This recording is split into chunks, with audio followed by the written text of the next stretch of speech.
Bienvenue sur Reset Your Mind. C'est un nouvel épisode estival. Ça y est, le temps des vacances est enfin là. Et pour beaucoup d'entre nous, il arrive plus que juste à temps. Si je devais résumer ce premier semestre en un mot à titre personnel, mais aussi ce que j'ai pu observer chez la plupart de mes coachés, ce serait intranquille. Vous savez, cette sensation de toujours être en alerte, ce bruit de fond permanent, cette hyper-vigilance qui nous accompagne partout, tout le temps, et qui finit par nous épuiser plus que l'on ne veut bien l'admettre. Et puis arrivent les vacances, enfin, tant attendues. Ce moment où on espère enfin souffler. Mais où souvent, on continue à vouloir optimiser, rentabiliser, profiter de chaque minute.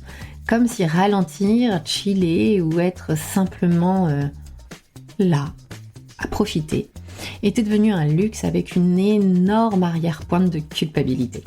Je me trompe ? Alors cet été, moi j'avais envie de vous proposer quelque chose de différent pour vous aider à déconnecter. Des épisodes moins opérationnels que d'habitude, moins comment faire et davantage comment réfléchir autrement. Parce que l'été, c'est aussi une formidable période pour faire du tri dans ses habitudes, de faire ou de penser, faire de la place pour se questionner, pour laisser quelques idées nous accompagner au bord d'une piscine, pendant une balade ou au détour d'un café. J'ai donc sélectionné 4 épisodes de Reset Your Mind autour de livres qui m'ont profondément marqué ces derniers mois. Des livres qui m'ont fait réfléchir, qui m'ont bousculé et parfois même qui m'ont obligé à changer de regard. Ces épisodes sont une invitation à faire un pas de côté, à vous offrir un peu d'espace. Une introduction aussi, puisque vous pouvez aussi aller les lire en totalité et me partager vos retours, je serai ravie de les avoir. Mais c'est surtout une invitation à vous autoriser à penser autrement, sans objectif à atteindre, sans performance à prouver ou à démontrer, juste pour le plaisir de la curiosité. Parce que parfois, une idée, une phrase ou un livre peuvent devenir le début d'un grand reset. Alors très bel été à vous et bonne écoute. Je vais vous faire une confidence. Je suis une grande lectrice. En tout cas, j'ai toujours aimé lire. Par curiosité, par plaisir, mais aussi parfois par nécessité. Parce qu'il y a des périodes de la vie où un livre arrive exactement au bon moment. Vous savez, comme ce momentum, cet alignement de planètes qui parfois vous surprend alors que vous ne vous y attendez pas. C'est comme une conversation que l'on avait besoin d'avoir, comme quelqu'un qui met enfin des mots sur ce que l'on ressent depuis des mois sans réussir véritablement à les identifier. Les 3 livres dont je vais vous parler aujourd'hui ont eu cet effet sur moi. Et je les partage régulièrement en coaching, ainsi que leurs enseignements et ces pas de côté qu'ils m'ont forcé à faire. Le premier livre m'a aidé à comprendre pourquoi mon cerveau est en surcharge perpétuelle, permanente. C'est celui du professeur Aditi Nerurkar, 5 Reset. Le deuxième m'a appris à arrêter de porter le monde sur mes épaules. Vraiment. Et de vouloir arranger, trouver des solutions pour tout le monde. Même lorsque l'on ne me le demandait pas. Et surtout, lorsque l'on ne me le demandait pas. C'est celui de Mel Robbins, Let Them. Et le troisième m'a obligée à me poser une question que nous évitons souvent parce qu'elle est un peu vertigineuse, elle est un peu ésotérique.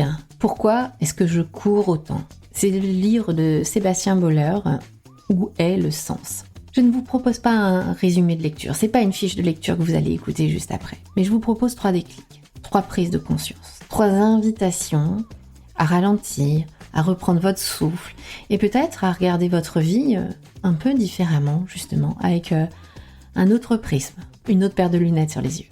Parce qu'un livre ne change clairement pas une vie, mais parfois, une phrase, une idée ou une question peuvent être le début d'un grand reset, justement. Alors installez-vous confortablement, bonne écoute, et si ce que je vous dis aujourd'hui éveille votre curiosité, n'hésitez pas à foncer à aller acheter ces livres ou me faire part de vos commentaires.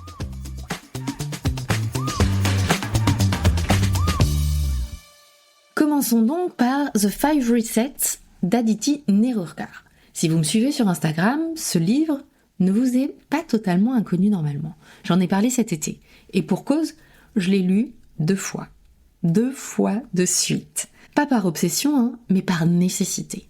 Parce qu'à la première lecture, j'ai eu l'impression de me reconnaître dans chaque page, dans chaque mot.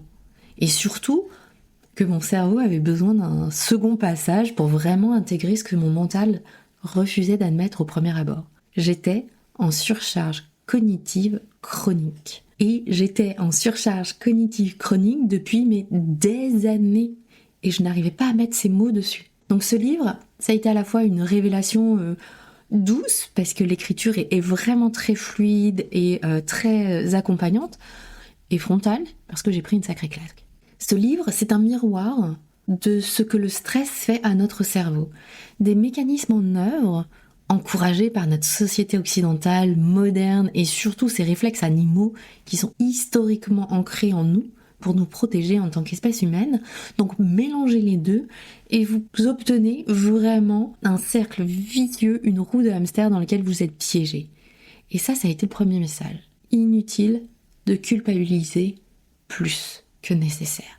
Parce que c'est pas uniquement, totalement et seulement de votre faute. Combinez la société et vos mécanismes cérébraux historiques, néolithique et même bien plus précédent que ça, eh bien c'est ça qui fait cette roue infernale dans laquelle on a l'impression de vivre au quotidien. Alors Aditi Nerurkar, l'autrice, c'est pas une gourou du bien-être, sortie de nulle part. Elle est médecin, chercheuse, spécialiste de la résilience cognitive. Accessoirement, à Harvard, n'en déplaise. Et son domaine d'excellence, son domaine de recherche, c'est vraiment le stress et ses impacts. Mais surtout, elle a été, comme beaucoup d'entre nous, épuisée, insomniaque, performante en apparence, mais fracturée à l'intérieur, sujette à des insomnies, à des crises d'angoisse. Et pour avoir été longtemps sujette moi-même aux insomnies, vous comprendrez aisément pourquoi ce livre m'a tant parlé. Elle raconte comment, dans les couloirs de l'hôpital, le stress était vu comme un badge d'honneur, un gage de sérieux, de réussite, un passage obligé pour devenir une bonne ou un bon professionnel, un bon médecin, et ce, dès les premières années de médecine. Une sorte de bizutage faisant partie intégrante du cursus de formation. Et à force d'être glorifié, ce stress est devenu un mode de fonctionnement par défaut. Sauf que le vrai problème, aujourd'hui, ce n'est pas le stress en lui-même, c'est de vivre en pensant que c'est normal de ne jamais s'arrêter de stresser. De répondre à un mail en marchant, de préparer le dîner en écoutant un podcast utile, parce que c'est le seul moment où vous avez un peu de bande passante, de finir sa to-do pendant une réunion ou un call, de tout faire à moitié, tout le temps, et d'appeler ça productivité. Le problème, il vient de là vraiment. C'est pas du multitasking, c'est une fuite en avant. C'est un brouillard, c'est une fatigue mentale que l'on vient alimenter qui ne se résout pas avec une grasse mat ou une semaine à Bali. Non. Et ce que démontre Aditi Nerurkar avec une lucidité désarmante, c'est que ce stress cognitif permanent, déjà, il a ses mécanismes autocentrés qui l'alimentent, la société, mais que ce n'est pas une fatalité. Ce n'est pas non plus une preuve de faiblesse. C'est un signal. Et il existe des façons concrètes de l'écouter, de le comprendre, ce signal, et surtout de l'apaiser. Alors elle propose une approche scientifique, bienveillante et radicalement humaine. Pas une méthode miracle, pas des injonctions de plus, mais 5 leviers puissants pour se remettre au centre de son propre fonctionnement, pour prendre conscience des choses, et elle propose différents outils dans son livre. Je vais vous en donner quelques-uns à la suite, bien évidemment, vous commencez à me connaître, mais elle propose vraiment des choses concrètes, actionnables, et pas révolutionnaires dans son ensemble. Alors c'est pas vrai, c'est révolutionnaire, mais c'est accessible. Les 5 resets, le premier, c'est Reclaim Your Time. Reprendre la main sur votre emploi du temps, sur votre temps. Votre temps vous appartient à vous, pas à votre boss, pas à vos collègues, pas à vos proches, pas à votre famille. Votre temps est votre principale ressource. Donc ce qu'elle propose, c'est donc de reprendre la main sur votre temps, mais pas avec une nouvelle to-do plus jolie, une appli ou que sais-je, mais en changeant votre rapport au temps. Et en osant vous demander, mais est-ce que ce que je fais maintenant m'aligne ou m'épuise? En cela, elle invite à éliminer volontairement le superflu. Le second reset, c'est recalibrate your attention. Réentraîner votre cerveau à se concentrer sans culpabilité. Parce que l'on vit dans une société qui a fait de la distraction une norme, de répondre à la dernière minute et en instantanéité une baseline, de messages comme « Ah, je viens de t'envoyer un mail par WhatsApp. » Oui, mais je ne l'ai pas encore lu ton mail. Et ce reset, c'est vraiment l'art de recréer des bulles d'attention protégées, même dans un quotidien chaotique. Et ça, vous savez à quel point c'est quelque chose qui me parle. Le troisième, c'est reassess your stress. Apprendre à distinguer le bon stress du stress toxique. Et oui, c'est comme le cholestérol, il y en a du bon et du mauvais. Apprendre à reconnaître ces signaux subtils, cette tension dans la nuque, ce sommeil haché, cette irritabilité aussi qui précède souvent le crash. Et en faire des indicateurs de pilotage et non pas des alertes ignorées qu'on colle joyeusement sous le tapis. Le quatrième, c'est rebuild your energy. Découvrir que le repos ne se limite pas à dormir plus, que l'on peut être physiquement allongé, dormir plus ou moins bien, plus ou moins normalement, et mentalement en surcharge. Ce reset parle bien évidemment des 7 types de repos, qu'en fait on a tendance à dire qu'on a besoin de dormir, mais que c'est pas uniquement dormir qui repose. C'est le repos physique bien évidemment, mais c'est aussi le repos émotionnel, mental, social, sensoriel, créatif et spirituel. Et comment les doser selon vos vrais besoins. Arrêtez de penser qu'il vous faut juste une bonne nuit de sommeil. Non. Ce n'est pas suffisant. Et pour ça, je vous invite à réécouter l'épisode numéro 13 si vous voulez. Pourquoi suis-je toujours épuisée ? Où je rentre dans ces différents types de repos et quel est le fonctionnement et pourquoi est-ce qu'en fait, non, juste une nuit de sommeil ne suffit pas. Le cinquième, c'est reaffirm your purpose. Se reconnecter à son intention profonde, à ce pourquoi oublier derrière nos actions. Parce qu'on ne peut pas être en mouvement tout le temps, sans direction. Ce reset, c'est aussi une invitation à ralentir pour mieux viser. En tout cas, moi, c'est comme ça que je les ai interprétés. Ce livre, il m'a transformée parce qu'il a mis un mot sur ce que je vivais, cette fatigue décisionnelle. Honnêtement, j'en avais conscience, mais sans vraiment me l'avouer, et surtout, je n'avais pas mis les mots dessus. Et ce sentiment que même lorsque tout est sous contrôle, votre tête continue de tourner, ce brouhaha permanent, ce besoin de tout anticiper, de tout choisir, tout prioriser, jusqu'à l'épuisement. Et je pense que beaucoup de personnes qui m'écoutaient vont se reconnaître, et surtout aussi des mamans vont se reconnaître dans cette définition. Tout anticiper, tout choisir, tout prioriser, jusqu'à l'épuisement. Alors, ce livre ne culpabilise pas, à aucun moment. Il ne vend pas non plus de méthode miracle. Il explicite, avec simplicité, ce que la neuroscience a de plus solide. Et ça, c'est vraiment génial. Il vous invite à faire un pas de côté. Moi, j'ai retenu 3 tips de ce livre que j'ai envie de vous partager aujourd'hui et de vous inviter à les tester pour vous. Le premier, c'est 30 minutes de vide par jour. Oui, du vide, du vrai. Pas un créneau pour avancer sur un dossier en retard, hein. Juste un moment sans téléphone, sans contenu, sans stimulation. Juste vous, pour vous, votre souffle, votre corps, peut-être une marche, peut-être un carnet, et un espace pour respirer, pour vraiment respirer. Le deuxième, c'est la respiration qu'elle appelle Bee Breathe. C'est ma préférée. Et en fait, pourquoi est-ce que c'est ma préférée ? Parce que je me suis rendu compte que j'utilisais ce tips-là sans même le savoir et sans même connaître cette pratique. C'est tout simplement de prendre le temps d'inspirer par le nez et de souffler longuement par la bouche, 1 fois, 2 fois, 5 fois si vous avez le temps, entre 2 réunions, avant un coaching, avant ou après un call un peu difficile. Idéalement, vous pouvez poser une main sur le ventre et l'autre sur la poitrine, ça permet toujours de se reconnecter mieux à soi-même, mais c'est surtout quelques secondes suffisent pour sentir votre système nerveux justement se réajuster grâce à cet exercice d'inspiration et d'expiration. Ça prend que quelques secondes en plus. Je me souviens que moi, il m'arrivait de le faire la main sur la poignée de porte de la salle de ma prochaine réunion.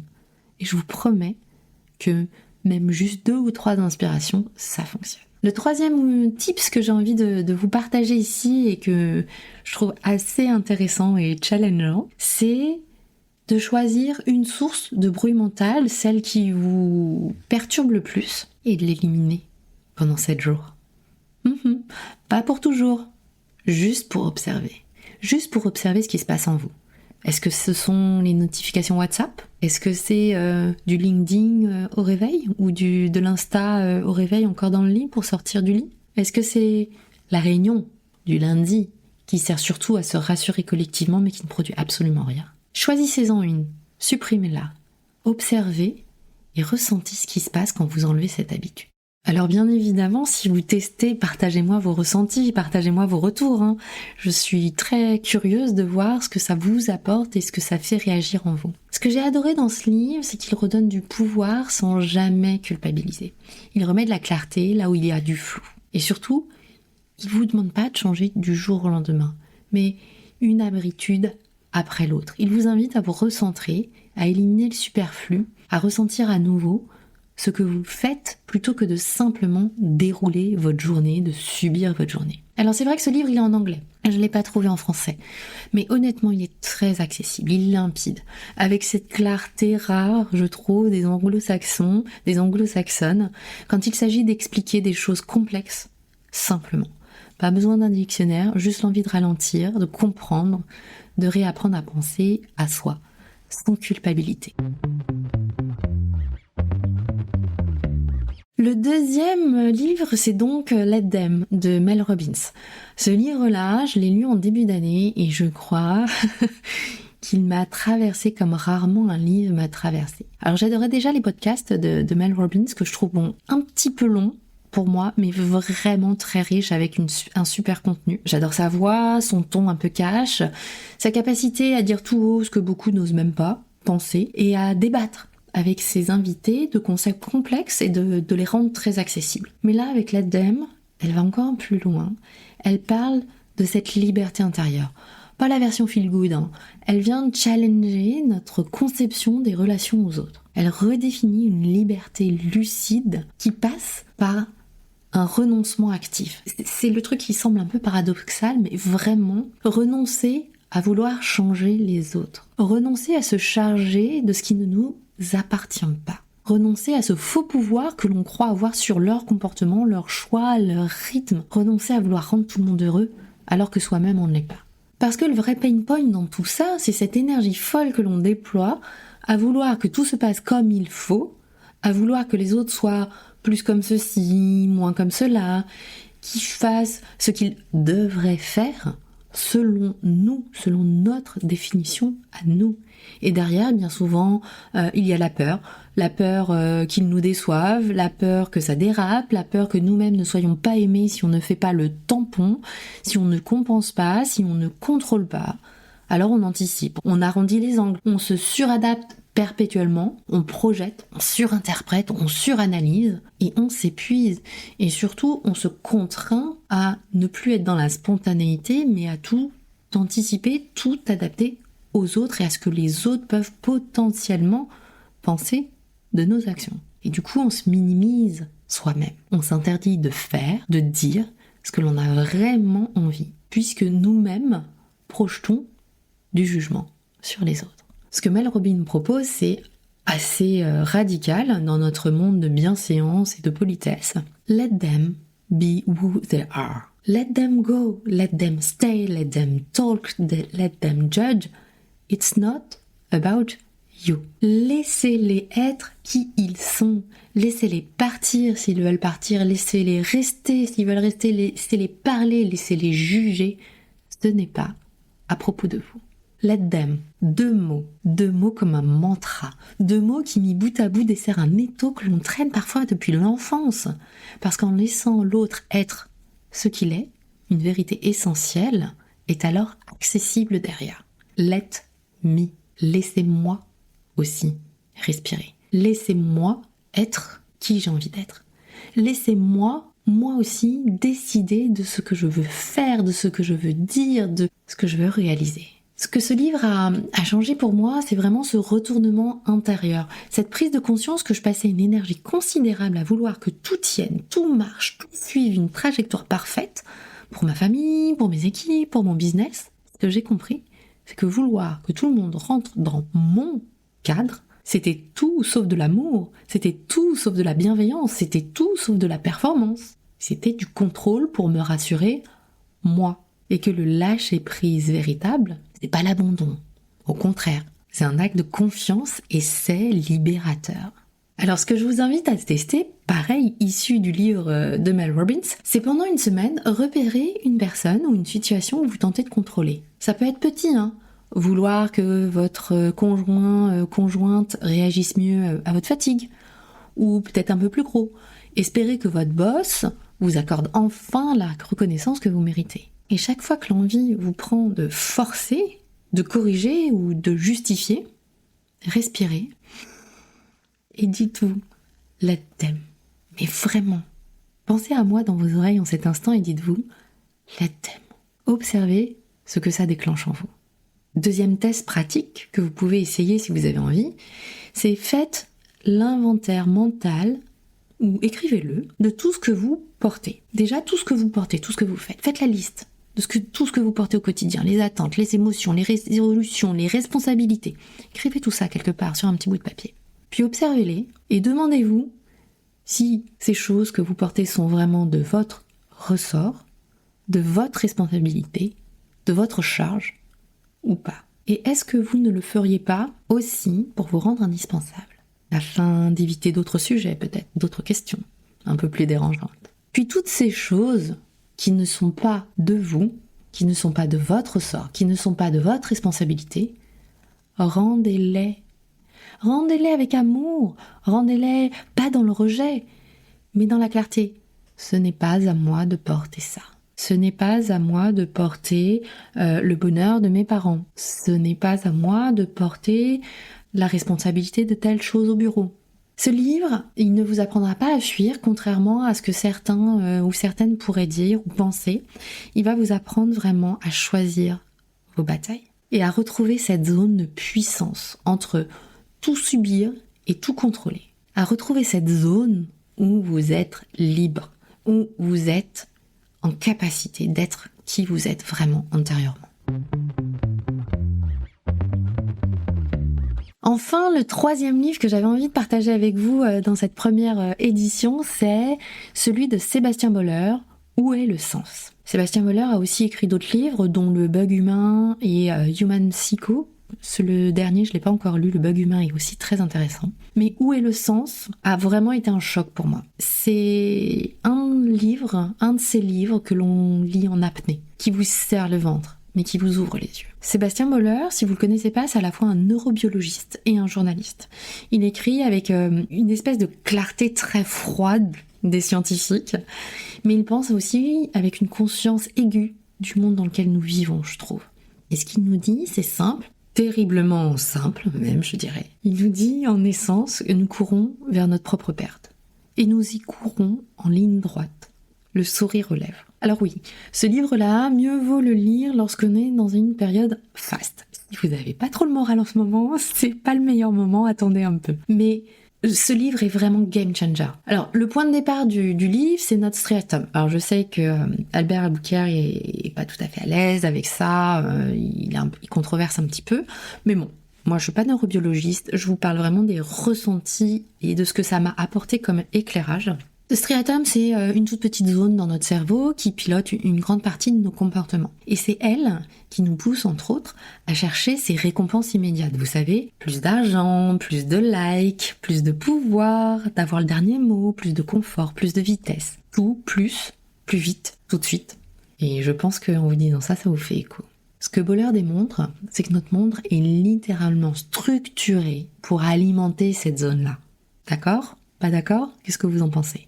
Lui, ce qu'il pense, c'est que notre monde est littéralement structuré pour alimenter cette zone-là, pour lui donner en boucle ce qu'elle réclame. Nous l'avons façonné, amélioré, optimisé, siècle après siècle, pour répondre à ce besoin primaire à la base. Sauf que le striatum ne connaît ni la satiété, ni la sagesse.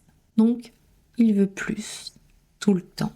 Et plus on l'écoute, plus on l'épuise. Individuellement, collectivement, planétairement, je dirais. Et là, on se déconnecte de ce fameux sens. Et c'est pour ça que quand on tombe dans cette spirale, eh bien, le sens s'éloigne parce qu'on se déconnecte de plus en plus de lui pour ces faux plaisirs, ces fausses récompenses immédiates. Ce que ce livre m'a permis de comprendre, je crois que, en fait, ce n'est pas moi le problème. Que cette tendance à l'hyperactivité mentale, à vouloir performer, comprendre, anticiper tout le temps, n'était pas un défaut moral, une défection de ma part en fait. Que c'était une programmation biologique. Et ça, honnêtement, ça libère un peu quand même. Tant qu'on ne prend pas conscience, on joue le jeu d'un système qui nous dévore de l'intérieur. Et c'est ça que j'ai vraiment beaucoup aimé dans ce livre. Notre civilisation technologique est une civilisation de la dissonance cognitive. Ça, c'est une citation de lui. Notre civilisation technologique est une civilisation de la dissonance cognitive. Bah oui, moi ça a fait écho en moi en tout cas. Et en toute transparence, cette phrase, elle m'a glacée. Parce que c'est exactement ce que je vois au quotidien dans mes coachés, dans les personnes que j'accompagne. C'est un gouffre entre ce qu'ils ou ce qu'elles poursuivent, ce qui les anime réellement. C'est une course effrénée dont personne n'ose descendre de peur de rater quelque chose, aka ce bon vieux FOMO. Et au fond, la finalité, c'est une perte de repère, une perte de sens. Et je pense que si vous m'écoutez aujourd'hui, ces mots-là résonnent en vous en fait. Donc à l'issue de ce livre, pareil, ce que je vous invite à tester, prenez le temps et partagez-moi ce que ça va amener en vous, c'est prenez un moment seul, un carnet, et posez-vous cette question. Pourquoi je cours ? Pourquoi je cours ? Écrivez toutes les réponses qui vous viennent, sans filtre, sans juger, juste pour voir ce que vous alimentez, sans même vous en rendre compte à l'intérieur de vous. Deuxième test éventuellement à faire si vous avez envie, c'est choisissez une action automatique, presque réflexe, que vous faites régulièrement. Ça peut être consulter vos mails au réveil, sortir votre téléphone et ce scroll compulsif sur LinkedIn dès que vous avez 30 secondes de battement, ou dès que vous devez attendre quelque chose, attendre que votre café coule, attendre devant une porte de réunion, attendre d'être appelé. Ça peut être répondre immédiatement à tous les messages que vous recevez, même si c'est pas forcément urgent. Surconsommer du contenu, vous savez, c'est 5 minutes d'Insta, et puis 2 heures après, vous y êtes encore et vous savez même plus pourquoi. Et puis observez-vous pourquoi vous le faites, est-ce que ça a encore du sens pour moi ? Et honnêtement, si la réponse est non, mettez cette action sur pause pendant une semaine. Et puis, observez ce qui remonte, le vide, l'ennui, l'envie, et décidez de ce que vous voulez en faire volontairement. Idem, ce livre ne vous apportera pas de solution miracle, mais il vous offrira une boussole pour marcher autrement dans ce monde qui semble dérailler parfois. Et une boussole dont vous êtes le nord. Pour conclure, je vais vous laisser avec une citation de chacun de ces ouvrages. Une phrase qui, moi, m'a interpellée. Le premier, de Aditi Nerurkar, c'est « Rest is not a luxury. It's a form of resistance in a culture of overdrive. » Pourquoi celle-ci ? Parce qu'elle va à l'encontre de tout ce que l'on nous a appris. Le repos n'est pas du luxe. C'est une forme de résistance dans une culture d'overproduction, d'overdrive. La deuxième citation, c'est « When you stop trying to convince others, you finally get to hear yourself. » Quand tu arrêtes d'essayer de convaincre les autres, finalement, tu peux enfin t'écouter toi-même, t'entendre toi-même. C'est l'essence même du livre de Led Gem. Elle part de recentrage, d'espace mental et surtout de liberté retrouvée. Et enfin, la citation pour Sébastien Boller, « Nous sommes devenus des machines à produire de la gratification immédiate, sans horizon. » Est-il besoin de l'expliciter plus, celle-ci ? Nous sommes devenus des machines à produire de la gratification immédiate, sans horizon. Je ne crois pas. Personnellement, ces livres m'ont aidé à remettre du sens, de la légèreté et de l'intention aussi dans mon quotidien. Donc j'espère que grâce à cet épisode, ce partage vous donnera aussi un peu plus d'élan, de vous réaligner. Pas besoin de lire tous les livres d'un coup, mais peut-être d'en écouter un, d'en ouvrir un, d'appliquer une idée. Ça suffira peut-être à enclencher un reset. Donc dites-moi si vous avez aimé cet épisode et si vous avez vous aussi des livres qui vous ont marqué, partagez-les moi en commentaire. Et si vous avez aimé, eh bien je préparerai un nouvel épisode de ce type avec grand plaisir. Pour ma part, les prochains en cours sont celui de The Good Scientist, celui de Marie-Éloi aussi, et enfin le dernier de Gabor Maté. Oui, j'ai la fâcheuse manie d'en lire plusieurs à la fois parce que j'ai besoin de temps, j'ai besoin d'en poser certains par moment pour processer et pour intégrer complètement les learnings. Alors, merci d'avoir écouté cet épisode, prenez soin de vous et surtout, reset your mind.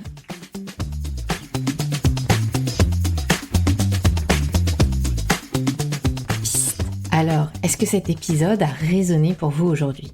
Si c'est le cas, notez-le, commentez-le ou même mieux, partagez-le à quelqu'un qui en a besoin. Parfois, ce simple geste peut tout changer. Et je vous dis à la semaine prochaine pour un nouvel épisode estival. Et si vous souhaitez tester le coaching, je vous prépare énormément de choses à la rentrée. Donc n'hésitez pas à me contacter, vous allez trouver tous les liens dans les commentaires de l'épisode et vous inscrire à la newsletter pour ne rien rater. La rentrée s'annonce sympa. Je vous prépare plein de choses pour vous aider à traverser cette période de fin d'année qui va être tout aussi chargée.